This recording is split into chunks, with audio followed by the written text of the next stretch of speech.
Maganda dito mamasyal guys kapag weekdays kasi hindi tayo nakikisabay sa mga tourists. Ayan. Yan ang beauty sa ano kapag nakatira ka sa tourist spot. Ayan, gusto mong mamasyal, huwag kang makisabay. At saka yung mga mga business dito, inaano din nila.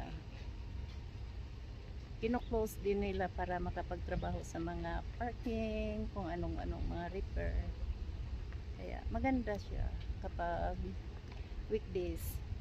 Peaceful. O diba? Tapos magpaano tayo dito, pa beauty. Tapos vlog lang tayo. Kunyari tayo. Kunyari sikat tayo sa social media. Ganon. So ayan guys. Pasyal tayo. Sama po kayo sa aming beautiful Lake Arrowhead. Isa ito sa mga dinadalo na lake dito sa California. Ayan.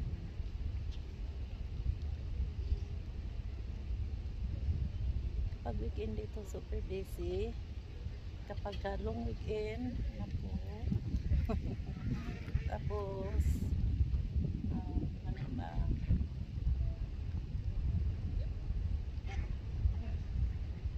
Enjoy lang natin ang araw. Kasi namimiss ko na guys. Namimiss ko nang pumasyal dito. Matagal na akong hindi nakapasyal dito. Doon lang kami palagi sa taas. Yeah. Kasi doon kami nagsa-shopping. Pero dito sa ano ito, bottom level. Pero doon ako dumaan sa taas. Doon din ako uuwi. Kasi nga, inaano ang ngayon, ang parking. Inaayos nila ang parking kaya hindi makadaan dito ang aking limousine. Doon kami sa taas. So that's good. So ayan, let's go. So my goal is to walk at least 1 hour walk, not sit Hermelita. Ayan, medyo quiet siya dito ngayon.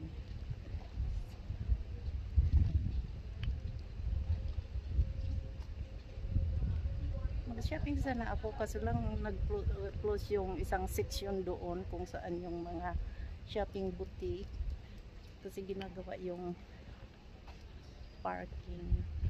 Naglagay sila ng bagong asphalt kasi magwi-winter na guys.